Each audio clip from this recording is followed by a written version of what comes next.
전 세계에서 유일하게 볼 수 있는 경제 TV, 대한민국에선 당연하게 유일하게 볼 수 있는 유일한 경제 TV를 개조한 권유TV의 권순우 기자입니다. 오늘은 제가 진행을 맡게 됐고 유일한 부장께서 오늘 발제를 해주실 겁니다. 유일한 부장 나오셨습니다. 안녕하십니까? 네, 안녕하십니까? 얘기하기 앞서서 우리 오프닝 너무 긴다는 게 단점이긴 한데 짧게 우리 어제 카카오 게임즈 했잖아요. 네. 와, 끝나고 나서 보니까 경쟁률이 그죠. 어마무시해요. 오늘도 보니까 최소한 한 2,000대 1까지는 갈 것 같은데. 1000대 1은 기장은 기본적으로 갈 것 같더라고요. 그래가지고 이제 기자놈들이 알지도 못하면서 뭐 전망을 무슨 300대 1로 전망을 하냐 그러면서 욕을 많이 먹었는데. 네.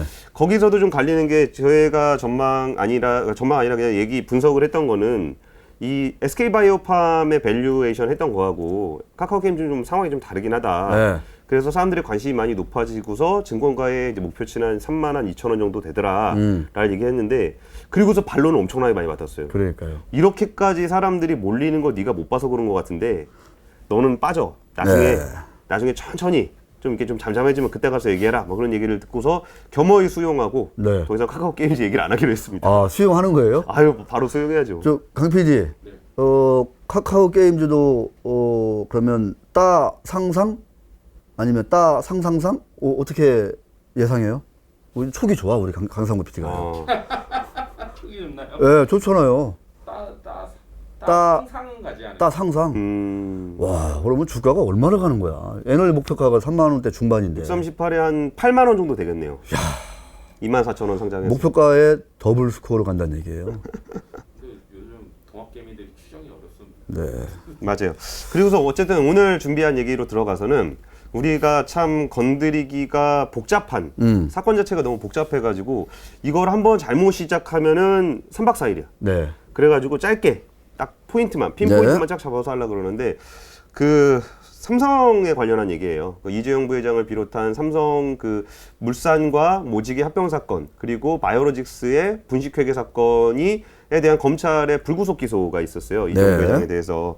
그래가지고 여기 내용을 잠깐 설명을 해드리면 총 이재용 부회장, 최지성 실장을 비롯한 임원 총 11명을 자본시장법상 부정거래 시세조정 업무상 배임 외부감사법 위반 위증 혐의로 기소를 했어요. 그리고 공소사실의 어떤 요지 딱 짧게 설명을 드리면은 이재용 부회장과 미래전략실이 최소 비용으로 삼성그룹을 승계하기 위해서 이재용 부회장이 최대 주주인 제일모직이 유리한 시점에 삼성물산을 흡수합병하는 것을 일방적으로 결정했다는 거고 그 과정에서 거짓 정보를 유포하고 불리한 정보를 숨기는 등 주주 매수, 불법 로비, 시세 조정 등 불공정 거래 행위를 장행하였다. 이 부분은 자본시장법 관련한 얘기고 주식시장에서 주가를 만졌다. 이런 얘기고 회사와 주주들의 이익을 보호해야 될 의무를 위반하여 합병을 실행함으로써 회사와 주주들에게 손해를 야기했다. 이 부분이 이제 배임과 관련한 건이고 그렇죠. 그리고 삼성 바이오로직스 자산을 부풀려서 불공정 논란을 회피하려 했다. 이것이 분식회계 관련한 얘기입니다. 근데 그리고서 검찰이 했던 얘기는 그 전에 다들 아실 거예요. 검찰 수사심의위원회가 불기소 권고를 했어요. 그리고 8번의 불기소 권고가 있었을 때 검찰은 이걸 다 수용을 했습니다만 이번 건 같은 경우는 그 취지를 존중해서 전문가 의견 청취와 대상의 범위를 대폭 확대해서 이야기를 들었다. 그래도 구속 기소까지는 아니라고 하더라도 자본시장 질서를 교란한 사안의 중대성을 고려해서 불기소 기소 정도로 해서 기소는 하기로 했다. 그리고 앞으로 공소 유지에 만전을 기하도록 하겠다라고 얘기를 했는데 우리가 지금까지 얘기했던 그 적용된 혐의가 굉장히 많아요. 불공정 거래, 회계 분식 뭐 이런 것들이 많은데 지금 정말 핀포인트로 짚어보려고 하는 부분은 배임이에요. 그렇죠. 왜냐면은 검찰이 검사 수사심의위원회에 보낼 때는 배임 혐의가 없었어요. 그래가지고 이제 이번에 불기소 기소를 하면서 배임 혐의가 들어갔거든요. 이걸 가지고 이제 그 변호인단 쪽에서는 야 이거 수사심의위원회 권고를 우회하기 위해서 무리하게 배임 혐의를 끼워 맞췄다라고 주장을 하고 있는 상황이에요. 그래서 나머지 부분 불공정거래 행위라든지 뭐 분식회계라든지 이거는 워낙 얘기가 많이 나왔으니까 지금 딱 나오고 있는 그 배임 혐의에 대한 내용은 사실 되게 압축적이고 이 배임이라는 행위가 어디서 어디까지 적용될지를 보면서 결론은 뭐냐? 삼성전자 한 1,000만 원은 한 100만 원은 가야 되지 않겠냐라는 얘기입니다. 그 사실은 권순우 기자가 이제 잘 그 정리를 해 주었고 여러 가지 이제 그 검찰이 그 제기한 부분이 있어요. 불법이다 제기한 부분이 있는데 이거를 다 얘기하기는 좀 시간적으로 너무 부족하고 저희들이 또 뭐 이거를 다 전문적인 그런 뭐 지식이나 무슨 자격증이 있는 것도 아니고. 예, 예. 근데 그 중에서 업무상 배임죄 논란 과연 이게 업무상 배임죄에 해당하는지 왜 해당되지 않는지 또 해당되면 왜 그러한지 이게 지금 일단 이제 공소가 제기됐기 때문에 앞으로 그 1심, 2심 뭐 심지어 이제 대법원 판결까지 가는 그 수년간의 그 길 위에서 경로에서 많은 얘기들이 지금 또 오고 갈 거거든요.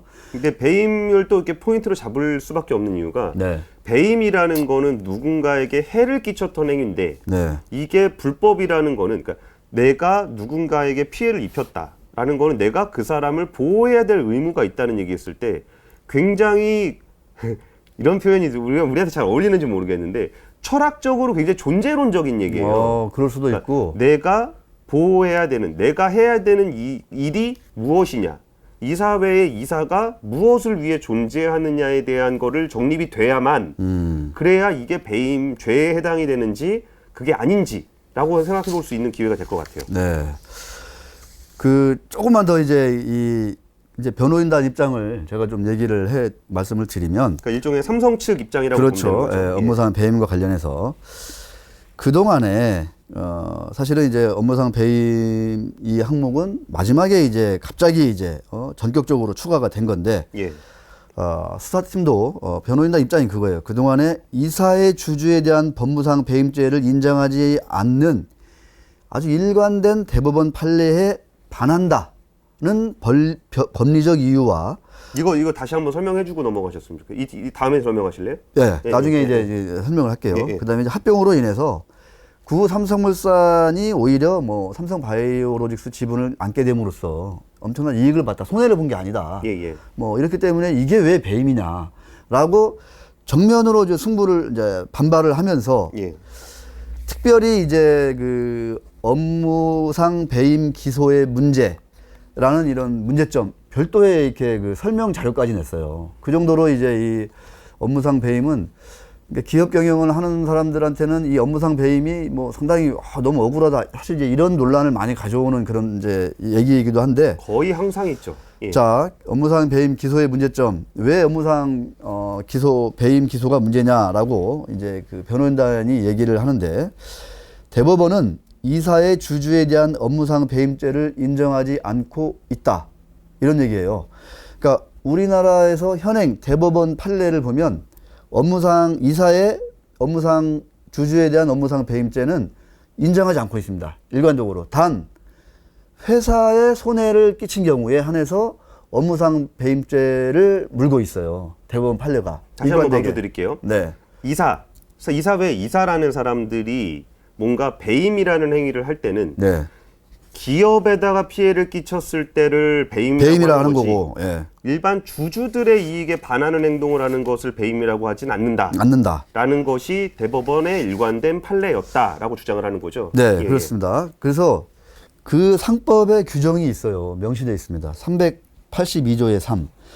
사실 이사의 그 주주에 대한 어떤 그 배임 그 논란. 예. 이거는 제가 1년 전에 모처럼 한번 방송에 나와서 한번 다룬 적이 있어요. 아, 네. 그 방송 시청률 되게 안 나왔겠네요. 그래서 새벽에 했어요. 7시 전에. 7시에 했습니다. 자, 얄미워. 어떻게 잘 알지? 자, 여기 보면 382조의 3. 이사의 충실의 의무. 이게 또 이제 피듀셔리 듀티 뭐 이런 건데. 예. 자, 성관 의무. 우리가 많이 들어봤잖아요. 이사의 성관 의무. 예. 이사는 법령과 정관의 규정에 따라 회사를 위하여, 여기 주주가 빠져 있어요. 법에. 회사를 위하여 그 직무를 충실히 수행하여야 한다. 이렇게 돼 있어요. 그러니까 상법에서 이사한테 회사를 위하여 충실히 의무를 다하라고 이렇게 명시되어 있지 않냐. 여기에서 주주라고 얘기 안 했다. 그러니까 주주는 논외야. 배임죄 그 법의 그 불법의 성립 요건이 아니다. 이렇게 지금 간 거예요.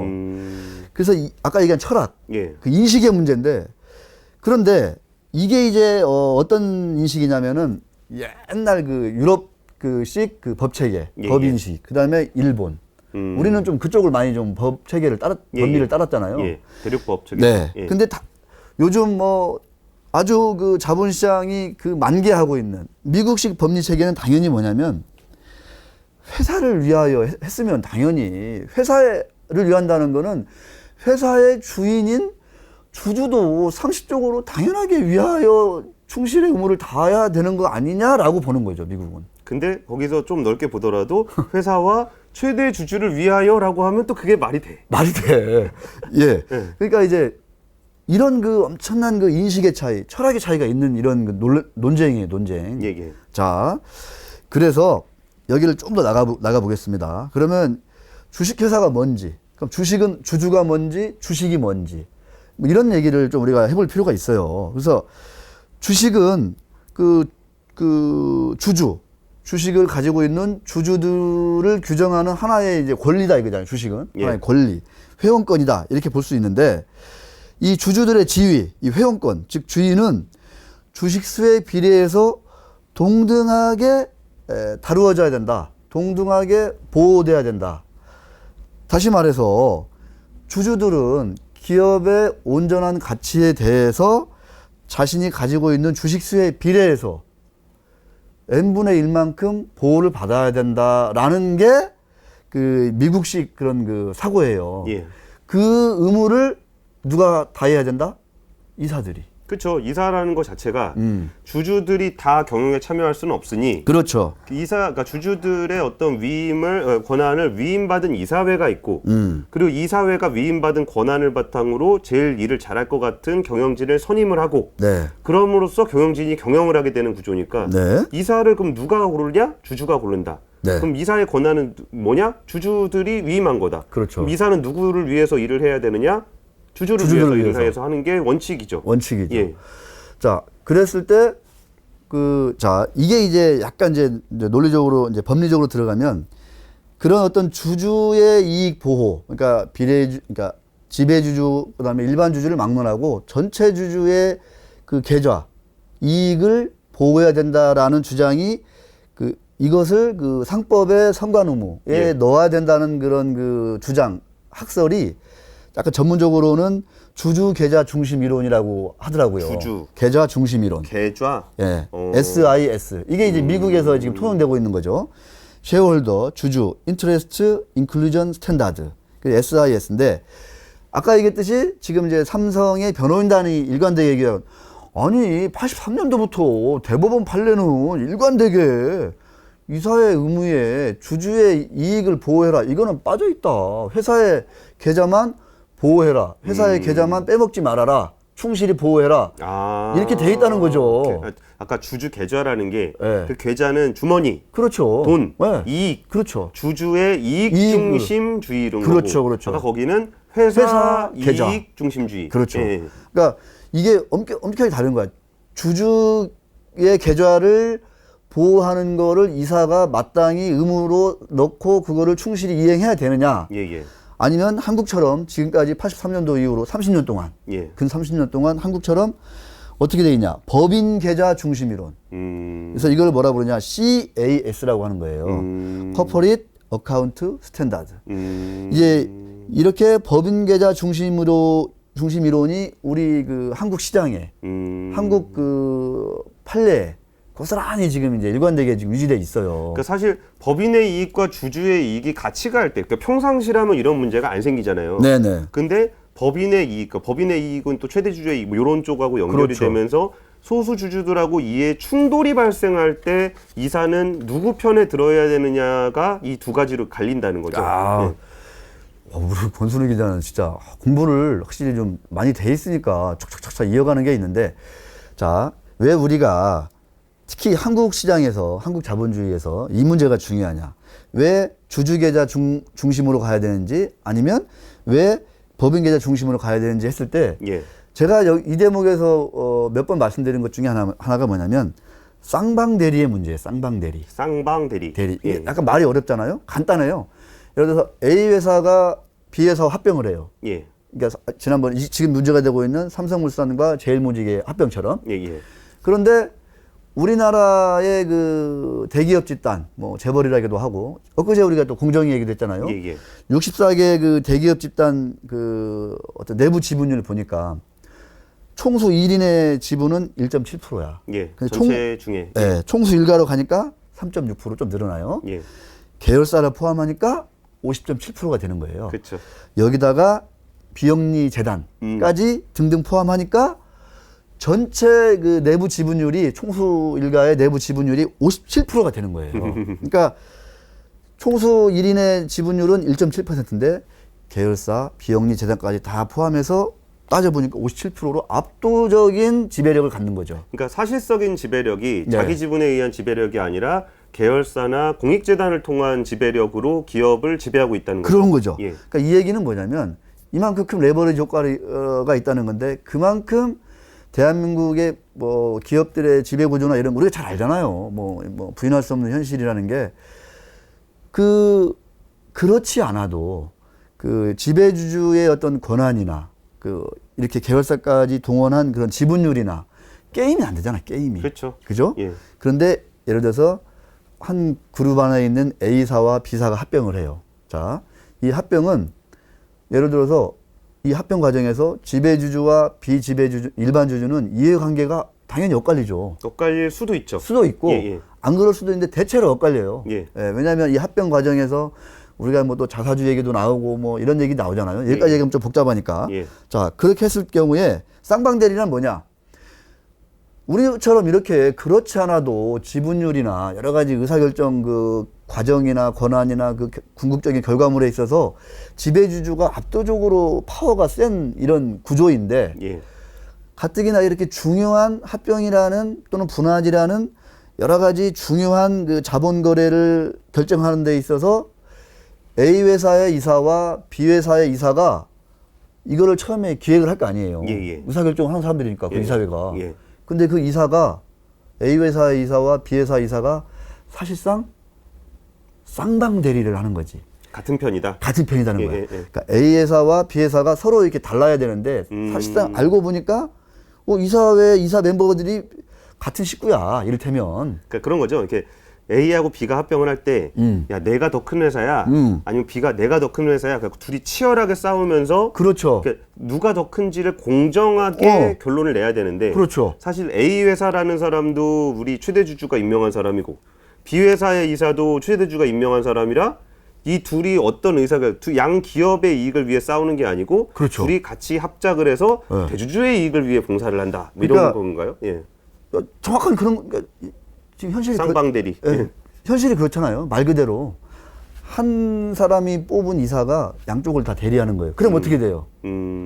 이해관계가 일치되는 그 특정의 그 지배주주의 이해관계에 부합해서 합병 비율이나 그런 전체적인 의사 결정이 이루어질 가능성이 높죠. 높은 게 또 우리 상식이잖아요. 그 높은 정도가 아니고 그걸 못하면 그 사람들이 능력 없는 사람들인 거지. 그냥 뭐 이렇게 잘리는 경우도 많잖아요. 예, 예.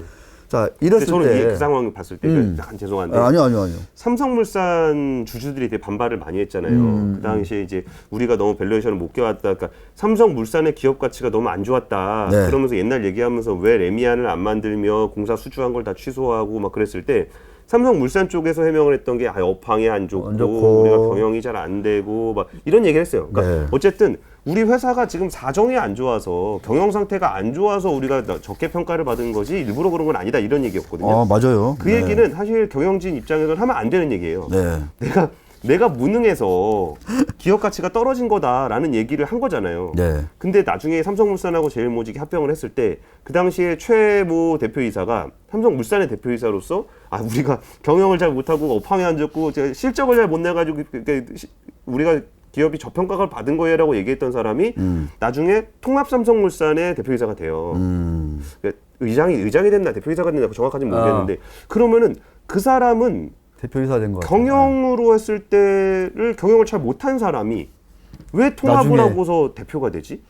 그 사람의 목적은 뭐였지? 한번 여쭤봐야 될 것 같아요. 라는 것에 대한 그 방증으로 그 모습이 좀 저는 눈에 들어오더라고요. 그러니까 저 대표이사가 저렇게 얘기해도 되나? 뭐 네. 자기가 경영을 잘못했다는 얘기를 저렇게 해도 되나? 라고 했는데 되고 나서 또 대표이사가 되길래 그러면은 그 기업 경영을 잘하는 것이 저분의 유일한 목표는 아니었을 수 있겠다라는 것을 추정해 볼 수 있었습니다. 자, 그렇습니다. 자, 다시 한번 얘기 돌아가서 압도적인 그 여러 가지 이제 계열사를 이제 통해서 압도적인 그 의결 종족수를 갖는 거잖아요. 예. 주총 열면 그냥 다 통과돼요. 예. 그렇죠. 예. 그런 상황에서 심지어 의사결정의 당사자인 이사들마저도 사실상 지배주주가 예. 두 회사의 이사를 동시에 이제 뽑는 거죠. 그래서 그 이해관계가 엇갈려 있는 그 일반 주주의 이해관계를 대표할 만한 뭐가 없어.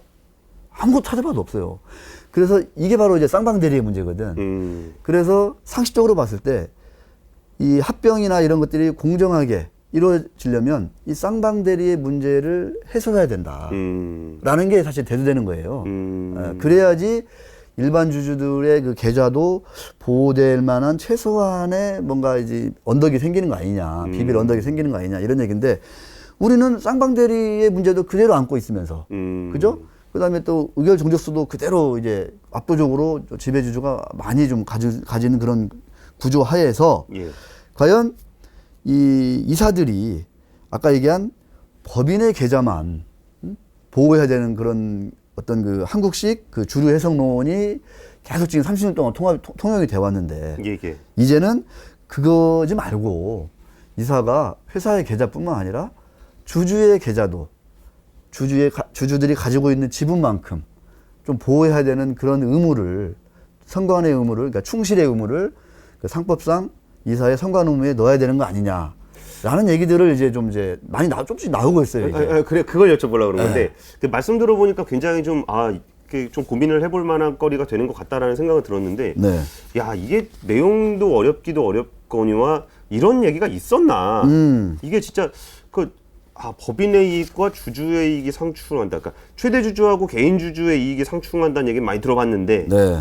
법인하고 주주의 이익이 상충한다는 얘기가 좀 납득하기가 좀 어려운 부분이 있는 거예요. 네, 네. 그러니까 법인 이꼴 최대 주주는 아니니까.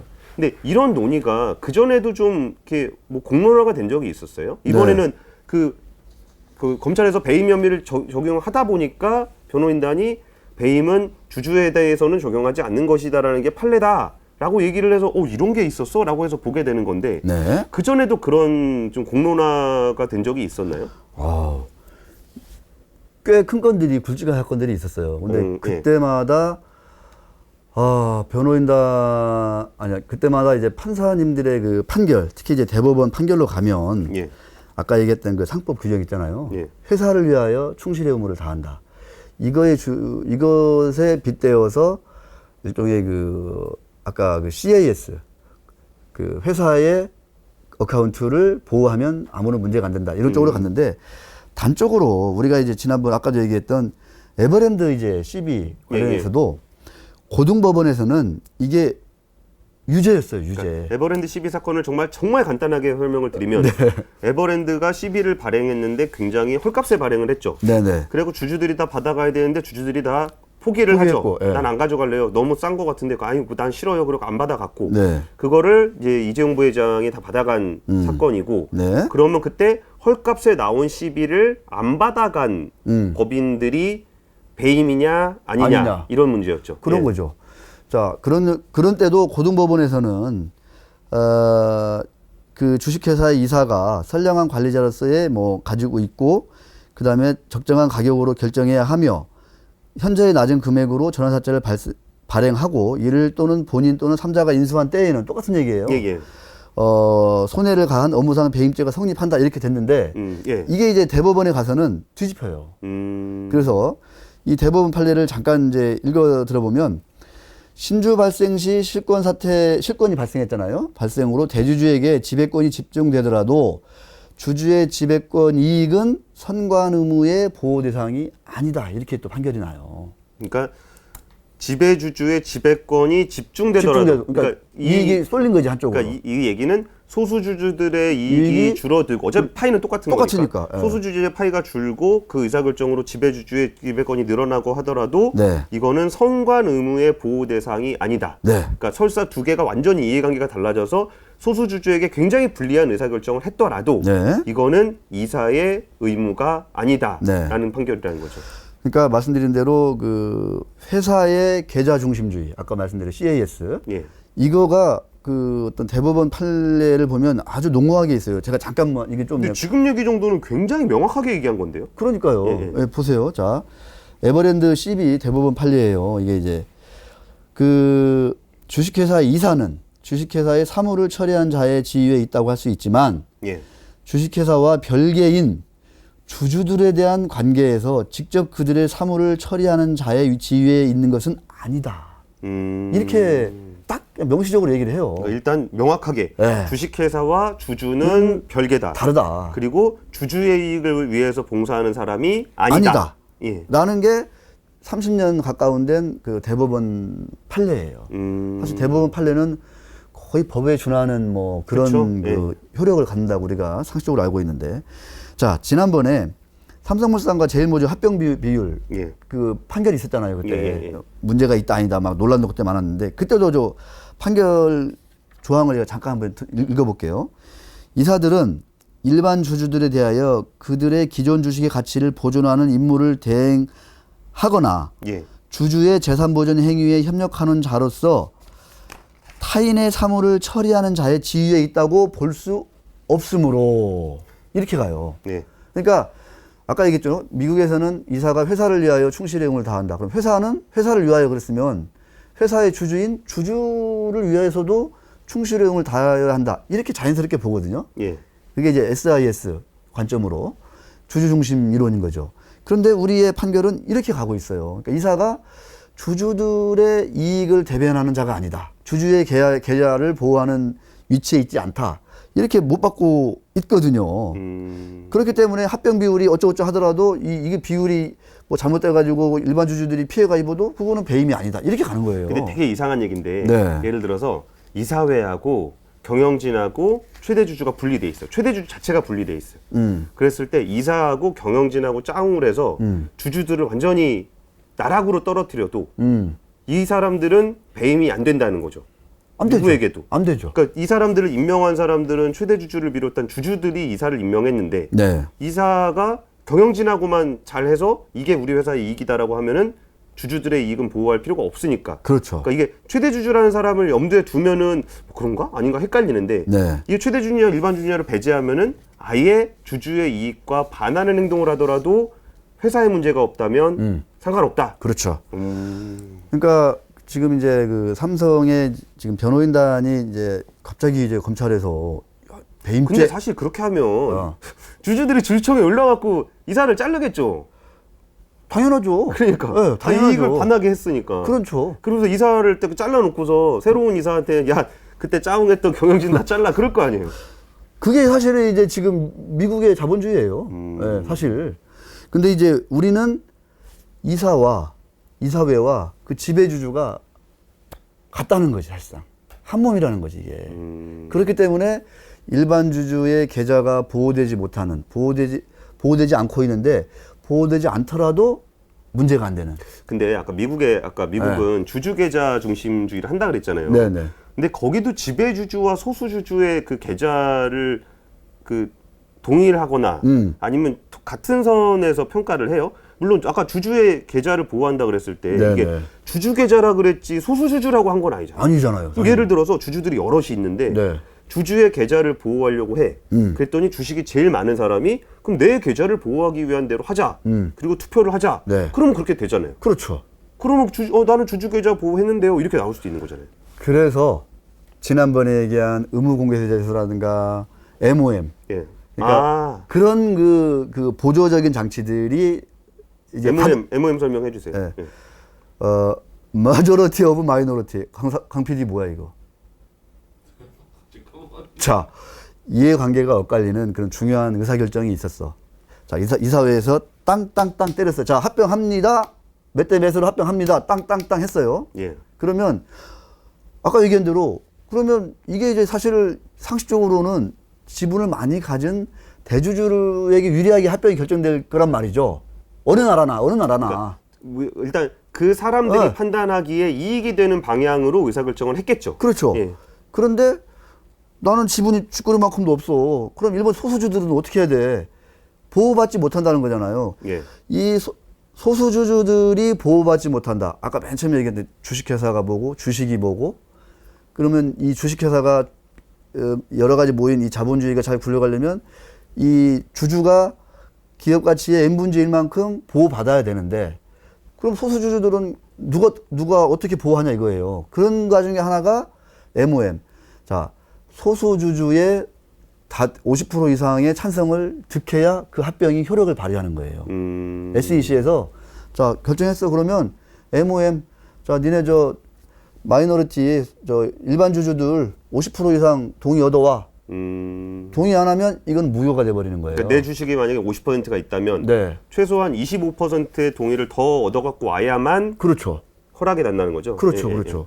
그런 장치들이 많고 또 하나 어떤 장치가 있냐면 그렇기 때문에 그다음에 이제 중요한 합병 뭐 분할 이런 그 자진 상장 폐지 뭐 이런 거래들이 있어서 아까 제가 말씀드렸잖아요. 계좌의 이익, 회사의 계좌, 주주의 계좌. 이 계좌는 사실은 숫자로 결정되잖아. 그 이익이. 그래서 합병 비율, 합병 가격, 분할 가격, 이 가격이 중요하잖아요. 그렇죠. 근데 우리는 뭐 자본시장법에서 대부분 다 그냥 시가대로만 하네 이렇게 되는데 미국 같은 경우는 그 시가, 그러니까 평상시에서 그러니까 일상적인 상황에서는 그 시가를 인정을 해요. 당연히 존중하지. 거래소에서 다수가 뭐 익명의 대중이 뭐 사고 팔아서 결정된 그 시가는 인정을 해, 존중을 해요. 그런데 이렇게 이해관계가 엇갈리는 특정한 거래가 돌발했을 때 시가보다는 어떤 가격? 자, 가격위원회가 또 이제 돌아가요. 가동이 되는 거야. 그래서 그 위원회에서 이 가격이, 이 비율이 타당하네? AB의 기업 가치에 타당해서 합병 비율이 또 분할 비율이 뭐 공개 매수 가격이 결정이 됐네? 라고 그 가격위원회가 열리는 거예요. 이거를 그냥 시가대로만 그냥 해가지고 뭐 누르고 올리고 이렇게 해가지고 결정할 수 있는 그런 정도로 아주 그런 때에는 치밀하게 예를 들어서 보통의 거래는 노 프라블럼이야. 근데 이제 이해관계가 엇갈리는 거래가 발생했을 때는 그 정도로 약간 정교하고 치밀한 그런 주주 계좌를 보호하는 그런 프로세스가 가동이 된다는 거죠. 그게 이제 미국 자본주의의 12년 호황을 이끈 원동력이다. 라고 보는, 사실 이런 얘기를 하려면 이제 뭐 미국 델라웨어 형평법원, 대법원의 뭐 역사적인 1980년대 판례도 얘기하고 해야 되는데 그거는 뭐 한도 끝도 없는 얘기고. 어쨌거나 지금 우리의 지금 대법원 판례는 지난 30년 동안 일관되게 아까 말씀드린 대로 회사 법인 계좌 중심 이론으로 지금 이제 가고 있어요. 자, 그래서 이게 무엇이 문제냐. 뭐, 단순히 이제, 일반 주주들은 뭐 저항할 만한, 지분도 딸리고, 그렇다고 해서 무슨 변호사를 빠방하게 쓸 수 있는 것도 아니고, 뭐 회계사가 막 와가지고 해주는 것도 아니잖아요. 그 싸움도 잘 못하고. 자, 그럼 단순히 A그룹에 있어서의 일반 주주가 조금 손해를 봤다. 이런 문제로 끝나는 게 아니라는 거예요. 이런 거래들이 지금 인적 분할만 해도 벌써 대기업, 중견기업 해가지고 한 180건이 일어났거든요. 멀쩡하고 아주 우량한 기업 중심으로. 이런 것들이 모여서 그러면 일반 주주들의 계좌가 자꾸만 털리는 거예요. 그렇죠. 합법적으로. 대법원에서는 아무런 문제 없어 땅땅땅 하고 있고 상법도 여전히 건재하고. 대법원에서 이제 좀 귀찮아할 것 같아요. 야, 그거 아니라 그랬잖아. 그래서 그러면서 또 해? 뭐 이렇게 할 수도 있는데 그 결과는 뭐냐? 코리아 디스카운트라는 거죠. 그 코스피 지수는 지배주주들이 거래한 가격으로 결정되는 게 아니잖아요. 형성되는 게 아니잖아요. 유통시장 거래되는 그 주식은 일반 주주들이 거래하는 주식이 99.5%지 사실. 그렇죠. 대주주 지분은 대부분 묶여 있으니까. 그렇지. 또 블록딜을 하잖아, 장외에서. 그 대주주 지분은. 자, 그런데 그 일반 주주의 계좌가 합법적으로 자꾸만 털려.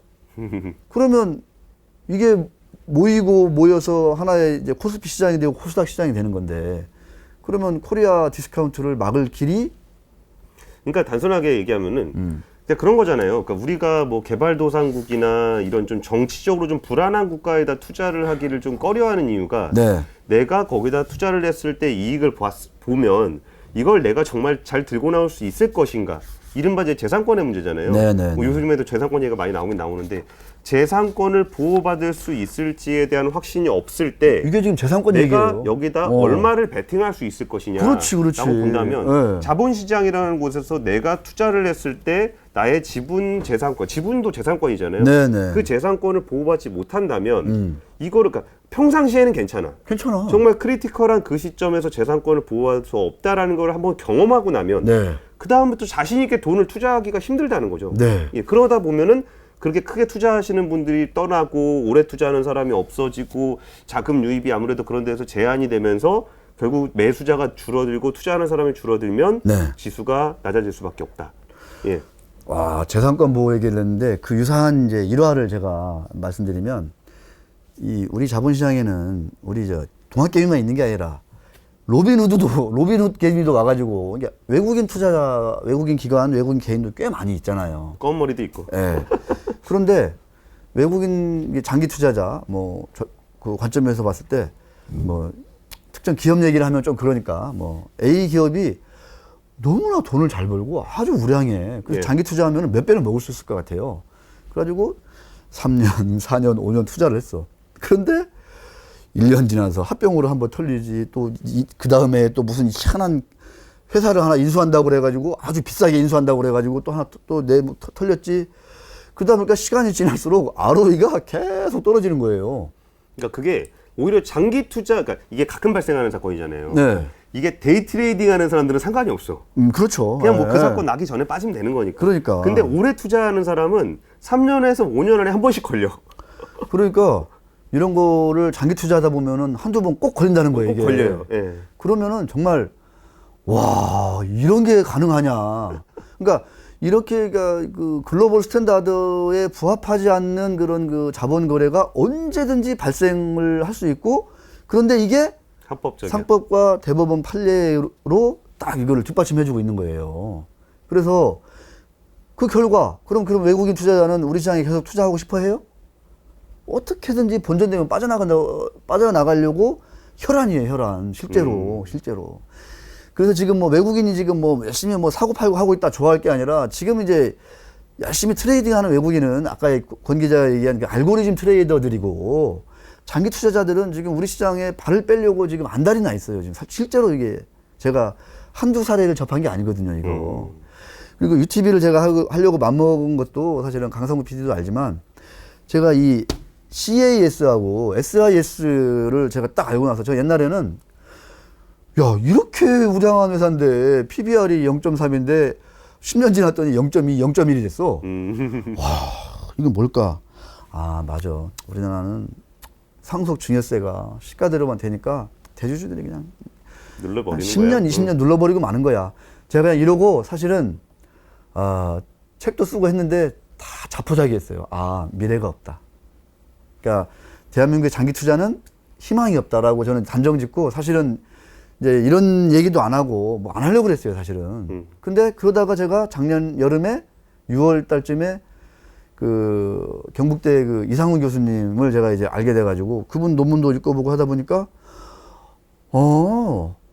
이렇게 상식적인 얘기가 있는데 이게 우리 시장에는 우리 사회에는 조금도 완전히 소수설이고 전혀 통용이 안 되는 거야? 그런데 알고 거슬러 올라가 봤더니 막 삼성그룹이든지 무슨 그룹이든지 막 그 어마무시한 그룹들이 다 이런 일로 가지고 엄청나게 방어를 해댄 거죠. 그래서 제가 야 이렇게 해서는 삼성전자가 어떻게 지난 시간에 했지만 애플을 따라잡을 수 있을까? 자 제가 이 시간에 주제는 그거잖아요. 삼성전자의 시가총액이 지금 380조? 예, 7, 80조, 한 6, 네. 70조 정도 하시죠. 우선주 포함해서. 자, 삼성전자가 1000조 가는 프로젝트다. 저는 이렇게 얘기하고 싶은 건데, 이게 불가능하냐? 절대 안 그래요. 보세요. 지금 이제 그 CAS 관점을 버리고, 이거는 인식의 문제라고 했잖아. 철학의 문제고. 그렇죠. 예. 자, 지금 이제 제가 지금 특정한 이재용 부회장이라든가 무슨 그 삼성의 경영진을 제가 이제 와서 탓하고 욕할 생각은 제가 하나도 없습니다. 진짜로. 전 진짜, 이거는 진짜 솔직한 얘기예요. 이거는 앞광고 뒷광고 없는 거죠. 다만, 이제 앞으로를 생각할 때 저는 이제 국민연금 지킴이라고 했잖아요. 예. 삼성전자 지분은 11% 가지고 있는 국민연금인데 380조를 11% 갖는 거하고 1000조를 11% 갖는 거하고 이거는 차원이 다르다. 그렇죠. 그러면 1000조 게임을 해야 될 거 아니에요, 우리가. 380조 게임이 아니라. 그럼 1000조 게임을 어떻게 할 수 있을까? 인식을 바꾸고 철학을 좀 우리가 새로 좀 세워야 되는 거 아니냐. 이런 제가 이제 약간의 그 잠정적인 막 고민 이제 그런 것들을 막 하기 시작한 거예요. 그래서 불가능하다? 삼성전자 1000조 원 시가총액 1000조 원 불가능하다? 아, 저는 가능하다고 보는 거죠. 어떻게 바꾸면? 이사들이 주주 계좌를 보호하는데, 주주의 계좌를 최대한 극대화하는데 올인하는 거야, 올인. 여기서 주주는 지배주주와 일반 주주를 포함한 모든 주주를. 지난 시간에 얘기했잖아요. 야, 삼성전자 주가 올라가면 뭐 저 회장, 부회장만 떼돈 버는 거 아니야? 이거는 20년 전 버전. 지금은 어떤 버전? 지금은 어떤 시대냐? 삼성전자 주가가 올라서 시가총액이 1000조가 되면 일대 주주인 국민연금이 가장 이득을 많이 봐요. 그렇죠. 11%나 갖고 있는데. 뭐 국민연금만 가지고 있겠어요. 온갖 연기금, 그죠? 펀드. 네. 강 PD님도 갖고 있는 거 아니에요? 그 다음에 애플 산다 그랬나? 결정적으로 우리 동학개미들 올해 삼성전자 얼마나 많이 샀어요. 네. 무진장 샀잖아, 무진장. 이럴 때, 그러니까 저는 그런 거죠. 개인적인 바람은 그런 거예요. 지금 이제 공소 제기가 됐잖아요. 예. 불기소하라 그랬는데 기소했어요. 뭐 법적인 공방, 뭐 일진일퇴가 심할 거 아니에요. 이 예. 과정에서 삼성그룹의 이사들이 진짜 인식을 바꾸고 하는 거야. 우리도 이제 저 애플처럼 가겠다. 주주하는 극대화 해가지고 ROE 됐다 올려가지고 주주들의 이익을 극대화하겠다. 여기서 주주는 지배주주와 일반 주주를 망라한 총주주다. 전체 주주다. 그러면 이재용 부회장도 이득을 보고 그 총수 일가들도 이득을 본다. 그런데 국민연금이 더 이득을 많이 보고 여러 가지 펀드나 그 다음에 수백만 동학개미들이 엄청난 이익을 본다. 360조, 70조에서 1000조 가면요, 200% 가는 거예요, 200%. 그쵸. 삼성전자 200% 가봐요. 대한민국이 어떻게 될 것 같아요, 한 PD? 삼성전자 200% 오르면. 소고기 사 먹어야죠. 아마, 진짜로 경제가 벌떡 일어날 거야. 경제만 일어서요? 정부 세수가 어떻게 돼, 세수가. 많이 늘죠. 예. 지난번에 팀 쿡이 절반 세금 냈잖아요. 저 한 1000억 정도 됐죠. 1600억. 예. 세금으로만. 나머지 1500억 자기가 먹고. 그런 일들이 여기저기서 이제 일어날 수 있다. 마찬가지 맥락이에요. 그렇게 주주들한테 전체 주주를 위해서 열심히 밤낮 안 가리고 일하는 이사들한테는 책임을 물는 거지. 상법상. 법적으로. 자, 이제는 회사 계좌뿐만 아니라 주주들의 계좌도 확실하게 보호해야 돼. 오케이? 알았지? 안 그러면 이건 법무상 배임이야. 이렇게 가는 거죠. 그래 놓고 잘했어. 근데 잘했어요, 그거를. 그럼 주가가 오를 거 아니야, 당연히. 예. ROE F를 뛰니까 주가가 지금 막 2조 달러도 그냥 넘어가 버리잖아요. 예. 막 주가 올리려고 막 이놈분들 하는 거 봐요. 노골적으로. 그러면, 열심히 했어? 그러면 주식 보너스 주는 거야, 이사들한테. 10만 주, 20만 주 막 주는 거죠. 그잖아. 안 줄 이유가 있어요? 아니 근데 오늘 개별 사건 얘기는 안 하기로 했는데 제가 갑자기 생각이 난 게 진짜로? 뭔 얘기? 삼성물산하고 제일모직하고 합병을 할 때 네. 중간에 그 제일모직이 자사주 매입을 했어요. 그래갖고 이제 그거를 가지고 검찰에서 어떻게 해설을 했냐면은 이게 그 해방 비율이 정해져 있잖아요. 그러니까 이게 락인이 돼 있다고요. 얘하고 비율이 정해져 있잖아요. 그러니까 제일모직 주가가 올라도 오르는 거고 삼성물산 주가가 올라도 오르는 거예요. 근데 매수 청구권 가격 밑으로 가 있으니까 매수 청구가 많이 들어온다. 그러니까 삼성물산 주가를 올려야 되는 거야. 그러니까 제일모직이 자사주 매입을 한 게 아니냐. 그러니까 이거를 검찰에서 지적을 하긴 했거든요. 좀 전에 말씀하셨던 그 부분이 이렇게 자기 회사의 주가를 올리기 위해서 자기가 행동을 해야 되는데 그렇죠. 남의 회사 주가를 올리기 위해서 자사주 갑자기 생각이 나서 이게 뭐 크리티컬한 포인트는 아닐 수 있는데 어쨌든 이번 사건에도 그거하고 거의 유사한 혐의를 검찰 쪽에서 지적을 했길래 갑자기 얘기를 했습니다. 네. 그렇습니다. 그래서 사실은 이제 경영을 하는 그 기업가들 입장에서는 업무상 배임죄는 뭐 코에 걸면 코걸이고 귀에 걸면 귀걸이다 이런 불만들이 많아요. 근데 이제 이거는 이사의 주주에 대한 이제 업무상 배임죄 논란인데 이게 이제 30년 된 논란이거든요. 근데 예. 이게 계속 도전을 받아. 근데 그동안에는 계속 대법원 가면 여기 재미난 판례가 이제 옛날에 이것까지만 하고 슬슬 마무리하셔야 될것 예, 그렇습니다. 자, 하여튼 뭐 그런데 조금 이제 얘기가 어느 정도 이제 좀 정리는 된 것 같아요. 예. 그래서 앞으로 이제 1심, 2심 뭐 대법원 판결 갈 수밖에 없을 것 같아요. 그쵸? 예. 예. 그런데 이 과정에서 아까 말씀드린 대로 삼성전자 천조 프로젝트를 나는 삼성그룹 이사회들이 먼저 좀 한번 좀 가동했으면 어떠냐. 어? 상법이나 뭐 이런 판례가 어떻게 나오기 이전에라도 얼마든지 할 수 있잖아요. 그렇죠. 태도의 차이니까. 인식의 차이라니까? 그냥 예. 하면 되는 거야, 이거는. 예. 그럼 이거를 마다할, 부정할, 거부할 주주나 뭐 누가 있어요, 이게? 없죠. 어? 예. 있습니까? 국민연금이 11% 주주라니까, 지금. 한마디로. 동학개미들이 삼성전자 제일 많이 지금 들고 있어요.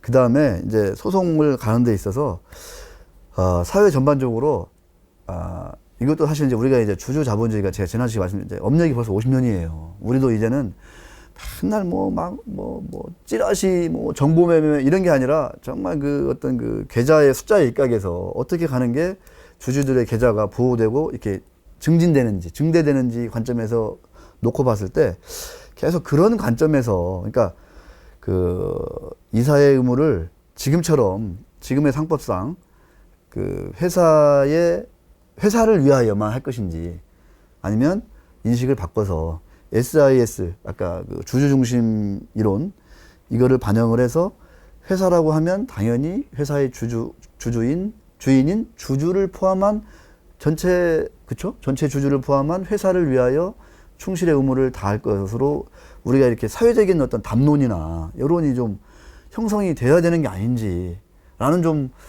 지금 공론을 던지셨으니까 네. 조회수가 많이 나와야 이게 공론이 형성이 될 텐데 오늘 좀 중요한 얘기 했던 것 같아요. 삼성물산 제일모직합병건에서 이번에 불구속 기소건은 되게 다양한 얘기가 나왔고 이재용 부회장이 기소가 됐다는 것이 지금 굉장히 이슈가 되고 있는데 네. 그중에서 정말 크리티컬하게 포인트로 잡혔던 부분은 사실 그 배임과 관련한 부분이거든요.